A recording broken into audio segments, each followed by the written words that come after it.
সেটা হচ্ছে ভারতের সাথে আমরা স্বার্থ রক্ষা পাবো। আমি প্রায় দেখি ভারত আমাদের সাথে মুক্তিযুদ্ধের সময় কি কি করেছে এই আলাপটা আনা হয়, একেবারে অযৌক্তিক আলাপ বলে আমি মনে করি। এমনকি আমি দেখেছি প্রধানমন্ত্রী যখন জনাব মোদির সাথে বসেছেন, তারপর যে ব্রিফিং সেখানে বলছেন, প্রেস ব্রিফিংয়ে বলছেন, এবং সেই আলাপটা আজকে এখানেও আসলো, আহমদ হোসেন ভাই করলেন। মানে আপনি আমাকে স্বাধীনতার সময় সাহায্য করেছেন, সো হোয়াট? দ্বিতীয় বিশ্বযুদ্ধে সোভিয়েত ইউনিয়ন কি মিত্রপক্ষের সাথে? আমাদের তো সেই পক্ষ থেকে সেই কৃতজ্ঞতা তো থাকবে না, থাকবে না কেন? আর পরবর্তীতে কি হবে কয়েকটা এক্সাম্পল দেই আমি। কয়েকটা এক্সাম্পল, দ্বিতীয় বিশ্বযুদ্ধে সোভিয়েত ইউনিয়ন তো মিত্রপক্ষের সাথে যুদ্ধ করেছে, আমেরিকার সাথে করেনি। ওরা তো অক্ষশক্তির বিরুদ্ধে যুদ্ধ করেছে। যুদ্ধ শেষ হতে না হতে সোভিয়েত ইউনিয়নের সাথে আমেরিকার শত্রুতা তৈরি হয়নি? হয়েছে।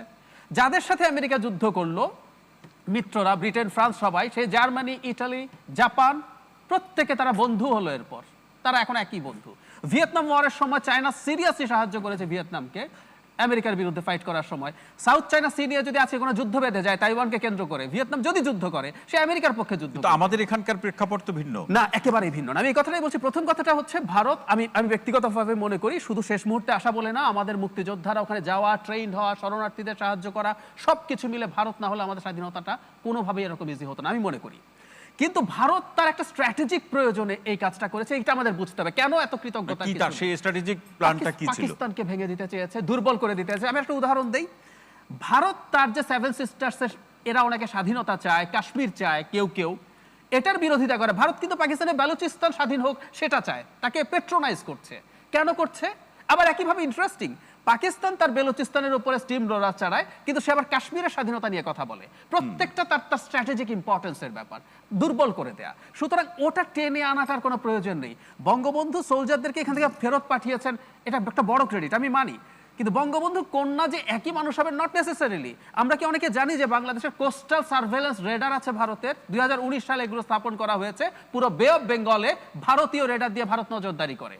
এবার যে চুক্তি হয়েছে, মোদি তার স্পিচে বলেছেন, আমাদের তো এমওইউ গুলোর কন্টেন্ট জানা, ভয়ের জায়গাগুলো বলুন, যে ভয়ের জায়গাগুলো আসছি আমি। আমাদের যে এমওইউ গুলো হয়েছে সেই এমওইউ গুলোতে আসে নাই। জনাব মোদি তার স্পিচে ক্লিয়ারলি বলেছেন আমরা একটা জয়েন্ট স্যাটেলাইট ভারতের সাথে আকাশে স্থাপন করব, যেটা একটা রিমোট সেন্সিং স্যাটেলাইট। মানে আপনি আকাশে বসে মাটির সবকিছু দেখবেন। ভারতের এরকম স্যাটেলাইট আছে, সে বাংলাদেশে সব দেখতে পারে। কিন্তু আমাদের অত্যন্ত স্ট্র্যাটেজিক একটা জায়গাতে আমরা ভারতকে ঢোকাচ্ছি, এগুলো চলছে। এবার এটা নিয়ে ভয়ের জায়গাটা বলে আমি যে কেউ অনুরোধ করবো, ছবিটা দেখাতে পারলে সবচেয়ে ভালো হতো। দর্শন হচ্ছে চুয়াডাঙ্গা জেলায়, আমাদের পশ্চিম যে বর্ডার তার মাঝামাঝি জায়গায়। এখান দিয়ে ঢুকবে ভারতের ট্রেন, চিলাহাটি হচ্ছে ওপরে নীলফামারী জেলা দিয়ে বেরোবে।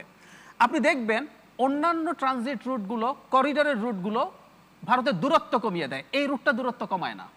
টাইমস অফ ইন্ডিয়া হেডিং করেছে যে বাংলাদেশের মধ্য দিয়ে রেল লাইন হবে চিকেন নেক বাইপাসের জন্য। কেন চিকেন নেক বাইপাস করতে হবে তারা এই উদাহরণ দিচ্ছে, যে কেউ পড়তে পারেন। 16 জুন এই রিপোর্টটা পাবলিশ হয়েছে টাইমস অফ ইন্ডিয়ায়।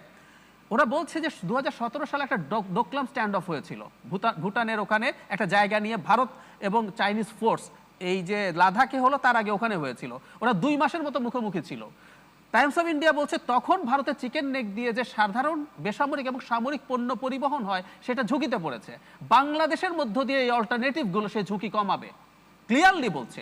তাহলে ধরুন ভবিষ্যতে চায়না ভারতের তো একটা যুদ্ধ পরিস্থিতি আছে, যুদ্ধ বেঁধে যেতেও পারে।